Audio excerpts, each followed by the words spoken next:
പ്രിയമുള്ള സുഹൃത്തുക്കളെ എല്ലാവർക്കും നമസ്കാരം. പുതിയൊരു വീഡിയോയിലേക്ക് ഏവർക്കും സ്വാഗതം. വളരെ പ്രധാനപ്പെട്ട വാർത്താ അറിയിപ്പാണ്. കിസാൻ സമ്മാൻ നിധി വാങ്ങുന്ന എല്ലാ ആളുകളും ശ്രദ്ധിക്കുക. വളരെ വളരെ പ്രധാനപ്പെട്ട അറിയിപ്പാണ്. ഇനി വെറും 3 ദിവസങ്ങൾ കൂടി മാത്രമേ ബാക്കിയുള്ളൂ എന്നുള്ളൊരു കാര്യം പൊതുജനങ്ങൾ ശ്രദ്ധിക്കുക. ഈ ഒരു കിസാൻ സമ്മാൻ നിധി ആനുകൂല്യങ്ങൾ മുടങ്ങാതെ കിട്ടുവാൻ ഈ പറയുന്ന കാര്യങ്ങൾ ചെയ്യുക.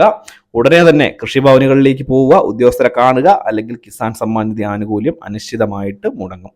അപ്പോൾ ഇത് സംബന്ധിച്ചുള്ള വിശദമായിട്ടുള്ള അറിയിപ്പുകളാണ് വരുന്നത്. വിശദമായിട്ടുള്ള അറിയിപ്പുകൾ കാണുന്നതിന് മുമ്പ് ചാനൽ ആദ്യമായിട്ടാണ് കാണുന്നതെങ്കിൽ തീർച്ചയായിട്ടും ചാനൽ ഒന്ന് സബ്സ്ക്രൈബ് ചെയ്തേക്കുക. ഫേസ്ബുക്ക് വഴിയാണ് വീഡിയോ കാണുന്നതെങ്കിൽ ഫേസ്ബുക്ക് പേജ് കൂടി ഒന്ന് ഫോളോ ചെയ്തേക്കുക. പരമാവധി ഷെയർ ചെയ്ത് മറ്റുള്ള ആളുകളിലേക്ക് എത്തിക്കുക. നമുക്ക് വിശദമായിട്ടുള്ള അറിയിപ്പ് തന്നെ നോക്കാം. നമുക്കറിയാം, കിസാൻ സമ്മാൻ നിധി ആനുകൂല്യങ്ങൾ 2000 രൂപ വീതം മുടങ്ങാതെ ലഭിക്കുന്നുണ്ട്. ഒരു മാസം പോലും ഇതിനൊരു മുടക്കം ഉണ്ടാകുന്ന ഒരു അവസ്ഥ ഉണ്ടായിട്ടില്ല. അല്ലെ, ഒരു മാസമല്ല, ഈ ഒരു തവണ പോലും മുടക്കം ഉണ്ടാകുന്ന ഒരു അവസ്ഥ ഉണ്ടായിട്ടില്ല. അതിന് കേന്ദ്ര സർക്കാർ ഇതുവരെയായിട്ടും ഇടവരുത്തിയിട്ടില്ല എന്നുള്ളത് വളരെ പ്രധാനപ്പെട്ട ഒരു കാര്യമാണ്. മാത്രമല്ല, ഈ ഒരു തുക ഇനി വർദ്ധിപ്പിക്കാൻ പോകുന്നതുമായി ബന്ധപ്പെട്ടുള്ള നടപടികളൊക്കെ വന്നുകൊണ്ടിരിക്കുകയാണ്. വളരെ വലിയ രീതിയിൽ തന്നെ തുക വർദ്ധിപ്പിക്കാനുള്ള സാധ്യത ഉണ്ട് എന്ന് തന്നെയാണ് കേന്ദ്ര സർക്കാരിന്റെ ഭാഗത്തു നിന്നും അതുപോലെ തന്നെ ഭാരതീയ ജനതാ പാർട്ടി എന്ന് പറയുന്ന പാർട്ടിയുടെ ഭാഗത്തു നിന്നും വരുന്ന അറിയിപ്പുകൾ. പക്ഷേ നിലവിലത്തെ സാഹചര്യത്തിൽ, ഇപ്പോഴത്തെ ഒരു അവസ്ഥയിൽ വളരെ വലിയ ഒരു ശതമാനം ആളുകൾക്ക് തുക മുടങ്ങുന്നുണ്ട്. ആദ്യം ഏകദേശം 10 ലക്ഷത്തിനടുത്ത് ആളുകൾക്ക് തുക മുടങ്ങുന്ന സാഹചര്യം ഉണ്ടായി. അതിനുശേഷം പരിശോധനകൾ നടത്തി തുക പുനഃക്രമീകരിച്ച് നൽകി.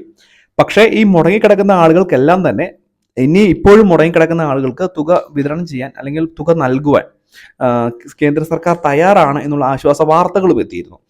അതിൻ്റെ ഒരു പശ്ചാത്തലത്തിലാണ് എല്ലാ കൃഷി ഓഫീസുകൾ മുഖേന നോഡൽ ഓഫീസർമാരെ നിയോഗിച്ചുകൊണ്ട് ഈ ഒരു തുക മുടങ്ങിപ്പോകാനുണ്ടായ കാരണങ്ങൾ എന്താണോ ആ കാരണങ്ങൾ കണ്ടെത്തി പരിഹരിക്കുന്നതിന് വേണ്ടിയുള്ള നടപടി സ്വീകരിച്ചത്. ഇത് നോഡൽ ഓഫീസർമാർ അല്ലെങ്കിൽ നോഡൽ ഉദ്യോഗസ്ഥന്മാർ നിങ്ങളുടെ വീടുകളിലേക്ക് വരികയും അതിനുശേഷം ഈ ഒരു എന്താണ് നിങ്ങളുടെ പ്രശ്നങ്ങൾ, ഈ KYCയുമായി ബന്ധപ്പെട്ടാണോ അല്ലെങ്കിൽ ലാൻഡ് സീഡിങ്ങുമായി ബന്ധപ്പെട്ടാണോ, അങ്ങനെയുള്ള നടപടികളൊക്കെ പൂർത്തീകരിക്കാൻ സാധിക്കും.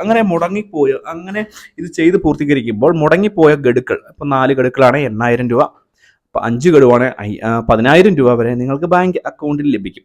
ഇതിൻ്റെ ഒരു നടപടിയുണ്ട്. പക്ഷേ ഇതിന് ഇനി വെറും 3 ദിവസം കൂടി ബാക്കിയുള്ളൂ. അത് നിങ്ങൾ ചെയ്യേണ്ട കാര്യമുണ്ട്.